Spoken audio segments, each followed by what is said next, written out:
Hi, I'd like to welcome you to the Austrian Circle. This is the program where we talk about the economics of freedom here on WHUS Stores 91.7 FM. So thank you so much for tuning into my show this morning.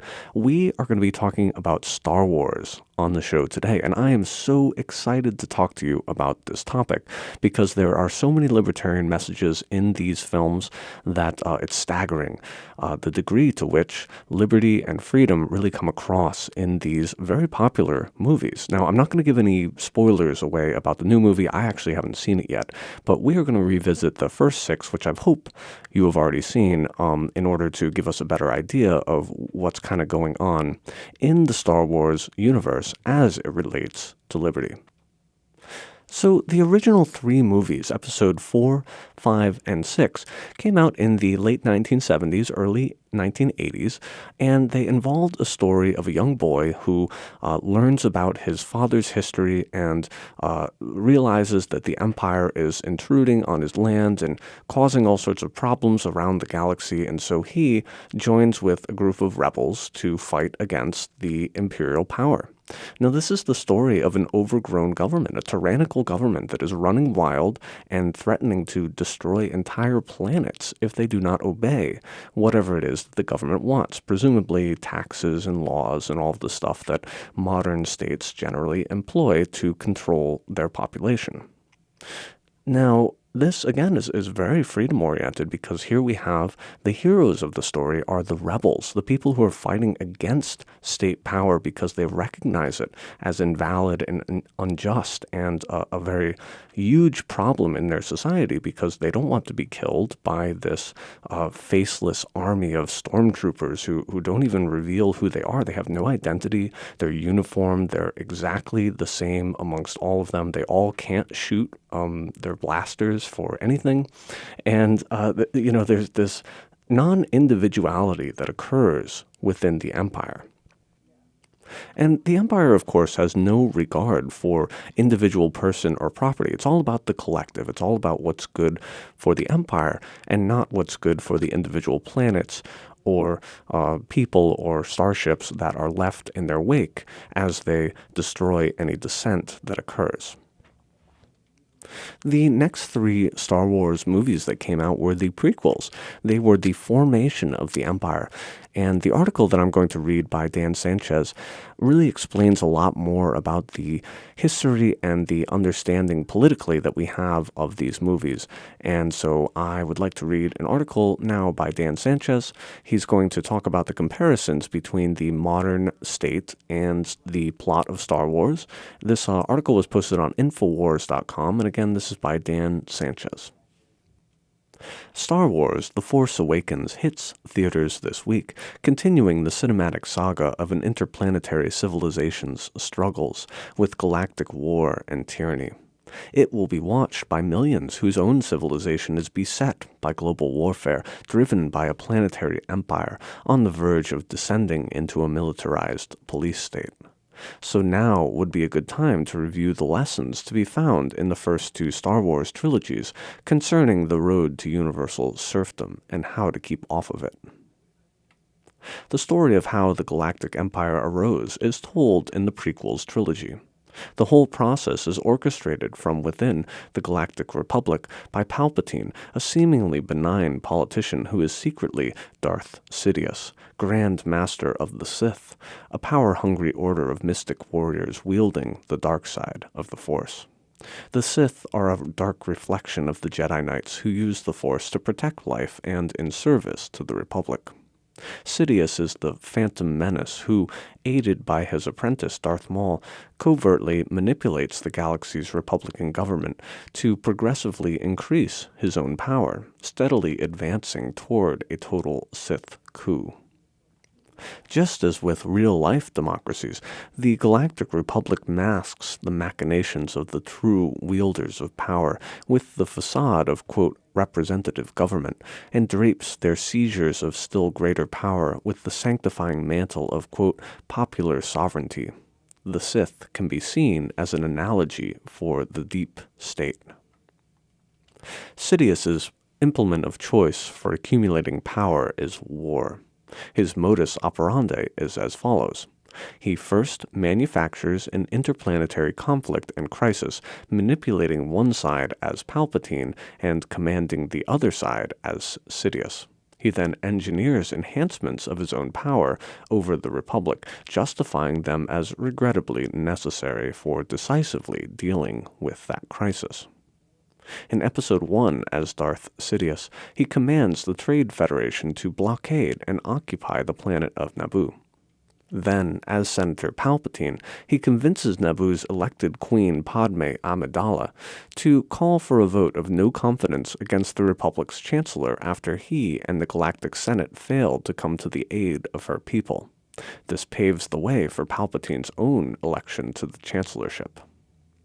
In Episode 2, as Darth Sidious, he organizes a secessionist movement and directs the Separatist Confederacy of Independent Systems to build a massive droid army. Meanwhile, he also oversees the spawning of a vast army of clone troopers, bioengineered for docility. The Republic has been hesitant to raise an army to confront the secessionists. But after news breaks of the Confederacy's droid buildup, the Senate grants Chancellor Palpatine emergency powers, enabling him to enlist and deploy the clone troopers as the Grand Army of the Republic. Palpatine assures the senators, quote, "It is with great reluctance that I have agreed to this calling. I love democracy. I love the Republic. Once this crisis has abated, I will lay down the powers you have given me."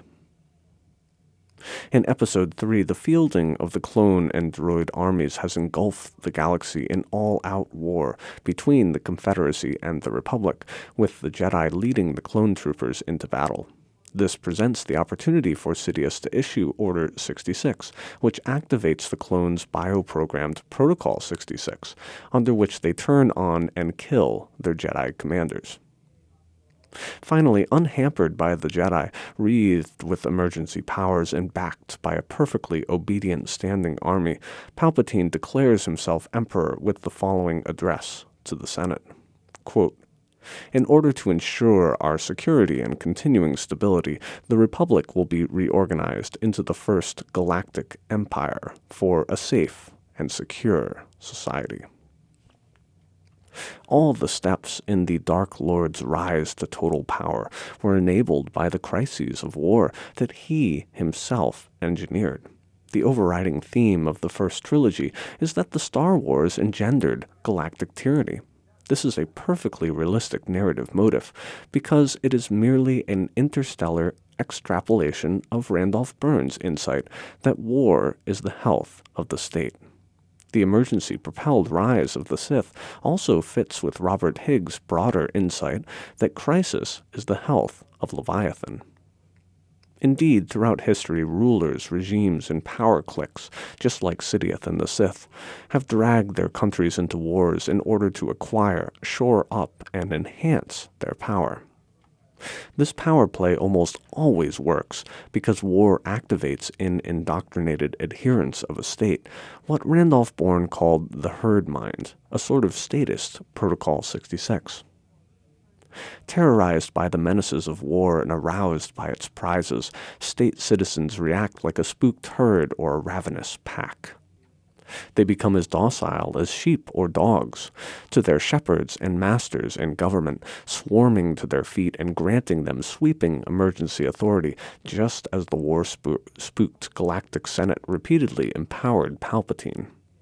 They yield their liberties even to the point of renouncing their individuality, like how the Imperial troopers were all clones of a single man.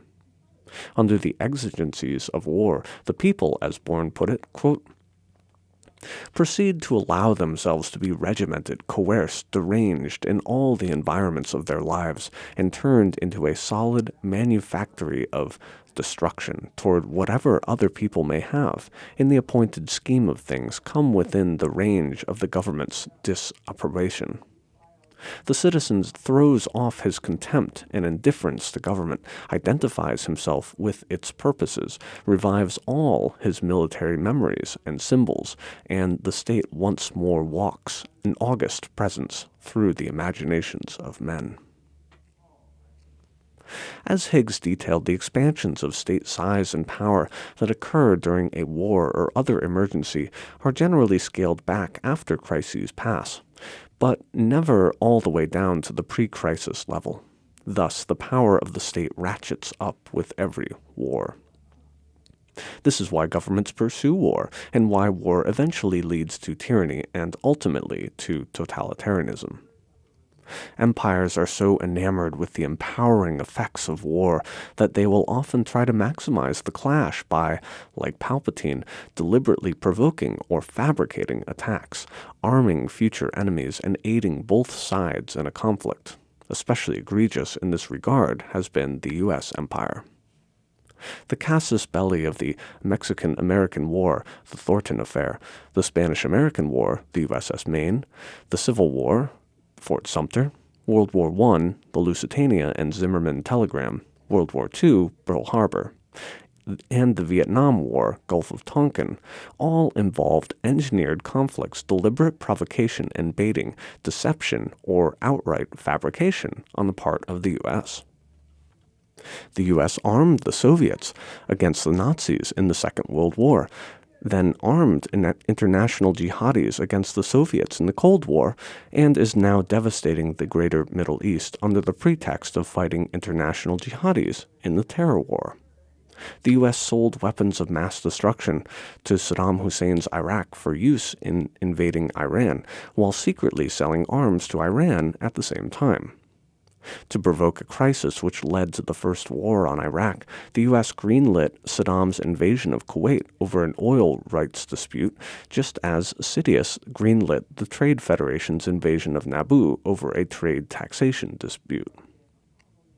After having sold WMDs to Saddam, the U.S. invaded Iraq again years later over the non-existent WMDs, as well as non-existent ties to the international jihadi movement that the U.S. first built up.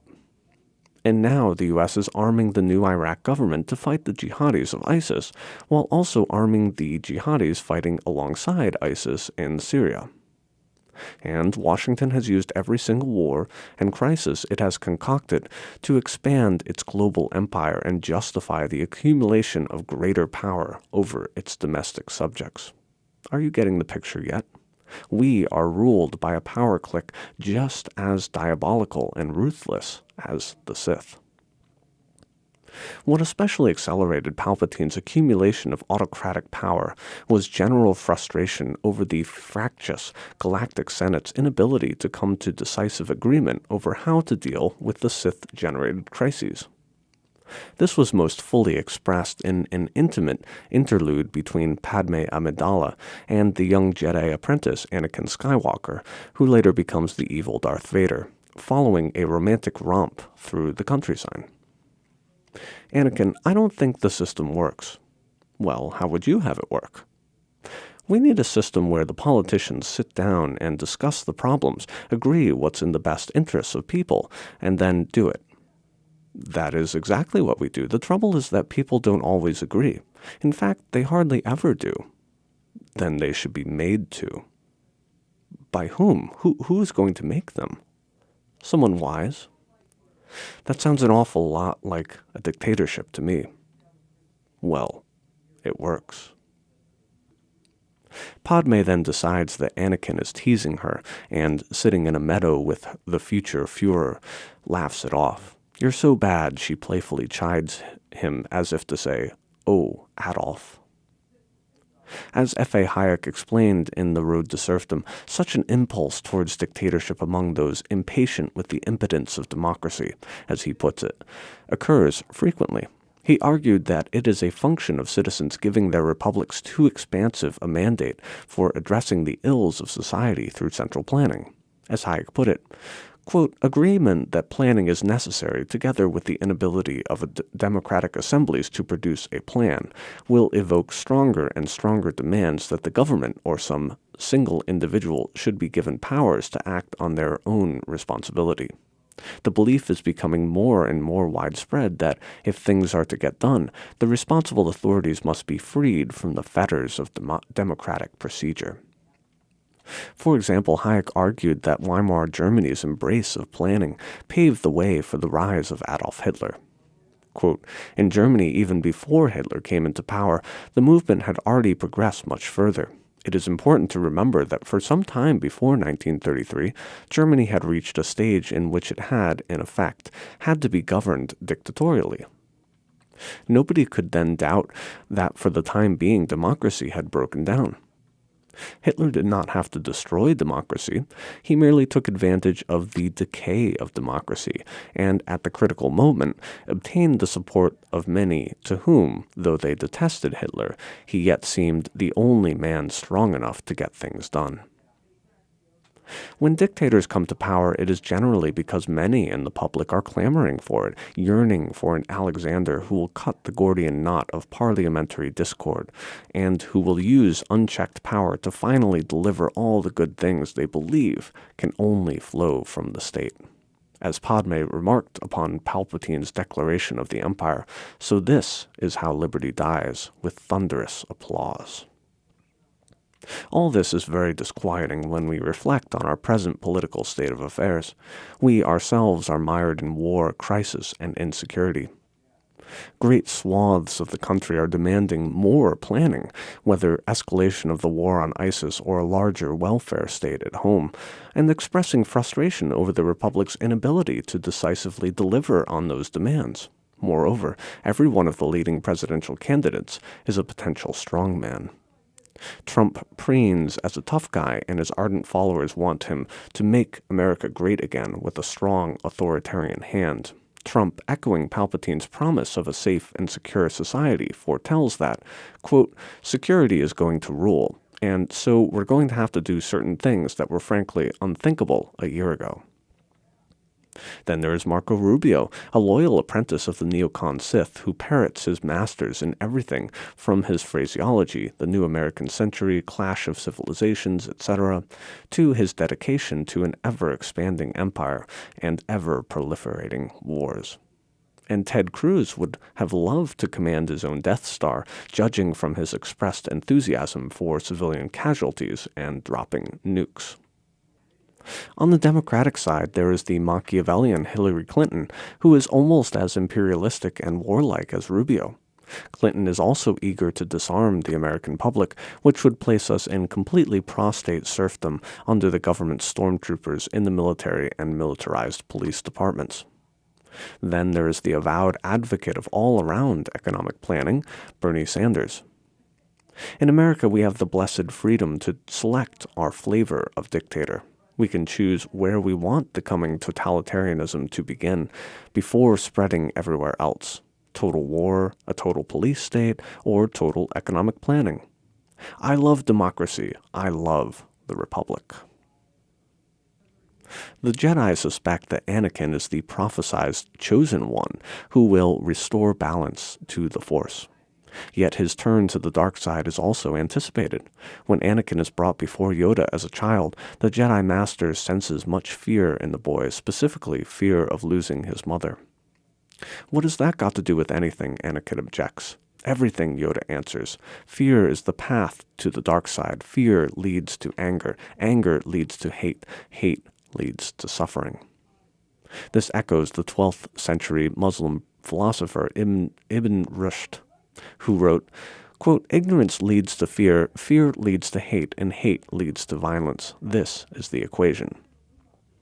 Years later, after Anakin does turn, becoming Darth Vader, Yoda warns his son Luke Skywalker not to follow in Vader's footsteps. Quote, yes, a Jedi's strength flows from the Force, but beware of the dark side. Anger, fear, aggression, the dark side of the Force are they. Easily they flow, quick to join you in a fight. If once you start down the dark path, forever it will dominate your destiny, consume you it will, as it did Darth Vader. Yoda later clarifies that, quote, a Jedi uses the Force for knowledge and defense, never for attack. Yoda's references to aggression and attack, as opposed to defense, invite a libertarian interpretation of what the dark side of the Force is. Indeed, a fundamental libertarian concept is the non-aggression principle, NAP. According to the NAP, violence is unjust when it is aggression, that is, violence initiated against another person. Violence, as Yoda would say, is only justified in defense against aggression, which according to libertarians include violence to reclaim stolen property or restitution. And what about the path to the dark side that Yoda spelled out? It is difficult to believe that anger and fear never serve a good function. However, if instead of anger we stress Yoda's and Ibn Rushd's reference to hate, it makes more sense. We can define hate as anger that is so overwhelming that it leads one to commit aggression against the target of that anger, as well as to indiscriminately attack those lumped in with that target. Similarly, we might substitute terror for fear, defining terror as fear that is so overwhelming that it drives one into hate and thus into aggression. Terror is the path to the dark side. Terror leads to hate, hate leads to aggression, aggression leads to suffering. Especially with these refinements, we can see Yoda's warning about Anakin being vindicated throughout the prequels trilogy. The terror Anakin feels over losing his mother, which Yoda identifies in Episode 1, emerges again in Episode 2 as he begins having dreams about her suffering. Later, after his mother is killed by Tusken Raiders, the terrorized Anakin slips into hateful, indiscriminate vengeance, into aggression, the dark side. As he later confesses to Padme, he massacres the entire camp of, quote, sand people, including even innocent children and babies. With this massacre, Anakin starts down the dark path, and from then on it dominates his destiny. He takes another step down that path at the beginning of Episode 3, when he again yields to hate and executes a surrendered prisoner under the prodding of Palpatine.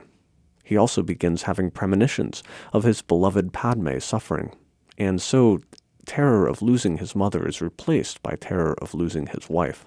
This leads to his final turn after Palpatine offers to teach Anakin how to use the dark side of the Force to stave off Padme's death. After helping Palpatine kill a Jedi Knight, Anakin swears himself to the Sith, taking on the name Darth Vader. When his new master activates Protocol 66, Vader participates in the Night of the Long Knives, even massacring young children in a Jedi temple school. Nonetheless, his terror of losing Padme ensures that he does lose her. Thinking she had turned against him, he lashes out using the Force and wounds her. Despondent over her husband's dark turn, she soon after dies, giving birth to Luke and his sister Leia. As Yoda warned, the path to the dark side only leads to suffering. Anakin then takes his station beside the new Emperor in the benevolent, iron-fisted dictatorship that he had dreamed of years ago. Throughout the original Star Wars trilogy, Luke faces challenges similar to those of his father. In Episode 5, Yoda has misgivings about Luke as well, complaining that his new apprentice is too impatient and impetuous. But Luke assures Yoda, "I'm not afraid," marking out the fundamental difference between himself and his father, freedom from terror. Yoda is dubious, especially when Luke, like his father, begins having his own premonitions about people close to him suffering. In his case, Leia and Han Solo. Terrified of losing his friends, Luke insists on breaking off his training with Yoda to go help them. Yoda worries that this is Luke's own start down the same dark path that his father followed. And Luke indeed is faced with temptations to join the dark side, especially after learning he is Vader's son, and upon his father's invitation to help him rule the galaxy. But Luke rejects the offer, choosing to jump to his own possible death instead. Far from turning to the dark side, Luke is determined to turn his father away from it. To this end, he allows himself to be captured by the Empire in Episode 6. This leads to a duel with his father, during which Vader terrorizes Luke by threatening to turn Leia to the dark side. This drives the young Jedi into hate, causing him to temporarily lose control and to grievously injure and incapacitate Vader. The Emperor is also present and urges Luke to complete his turn to the dark side by striking his helpless father down. Quote, "Good, your hate has made you powerful. Now fulfill your destiny and take your father's place at my side." But Luke catches and calms himself, breaks the spell of terror and hate, casts his lightsaber away, and refuses to commit aggression against his father, a defeated opponent. He says, quote, "Never, I'll never turn to the dark side. You have failed, Your Highness. I am a Jedi, like my father before me." Enraged by failure, the Emperor tries to kill Luke. Seeing his son about to be slain by his master, Anakin finally turns back against the dark side and against the Sith. In defense of his boy, he incurs mortal injury by hurling the Dark Lord into the Death Star's reactor. As Anakin lay dying, his son pleads with him, "No, you're coming with me. I won't leave you here. I've got to save you." His father answers, "You already have, Luke." The libertarian spin on the path to the dark side has many lessons for our country. As a result of decades of foreign war and intervention on 9/11, we were struck by terrorists and allowed ourselves to be stricken with terror. This terror drove us into irrational broad-brush hatred towards Muslims in general. That hatred provided cover for a war of aggression in Iraq, which has resulted in over 1 million dead, followed by over a decade of wreaking havoc throughout the Muslim world, which has left over 4 million dead. Having suffered the massacre of our innocents, like Anakin after the murder of his mother, we ourselves allowed for the massacre of innocents, and in far greater numbers. Shortly after 9/11, Vice President Dick Cheney said on television, quote, "We also have to work, though sort of the dark side, if you will." And stricken with terror and indulging in hate, America did embrace the dark side, accepting torture, indefinite detention, warrantless surveillance, assassination, perpetual illegal wars, and mass civilian casualties. Terror led to hate, hate led to aggression, and aggression has led to suffering, not only for the direct victims of the wars, but for Westerners at home, as we find ourselves afflicted by blowback in the form of a refugee crisis and terrorist attacks. We must realize that the ultimate source of most of our terror and suffering is our own government. As discussed above, the Sith-like state accumulates power by making enemy menaces, cultivating nationalistic furor, and instigating foreign wars. Indeed, the very essence of the state is regularized aggression, which terrorizes the populace into accepting as the only possible way of providing security. And the modern democratic state wins loyalty and revenue by stimulating mutual hatred and fear among its citizens, and then brokering the mutual aggression that results. The dark side is the health of the state, but it is the sickness of civilization. Luke Skywalker's heroic victory was that he resisted terror, renounced hate, and rejected aggression. Inspired by his son's example, Anakin finally turned back from the dark side, and so was redeemed. If we would be similarly inspired, then America could be redeemed as well, and we would finally step off the dark path to global suffering and universal serfdom. May liberty, justice, and peace be with you, and enjoy Episode 7. So again, that article was by Dan Sanchez. It was posted on Infowars.com. It's called "The Plot of Star Wars Frighteningly Resembles Modern-Day America." So this has been an episode of the Austrian Circle. I want to thank you so much for tuning in. We'll be back next week for another episode at 10:30 on Tuesday. I hope that you'll keep these ideas in mind when you go and see the movie, or if you've already seen the movie. May the Force be with you. Have a great week. Take care.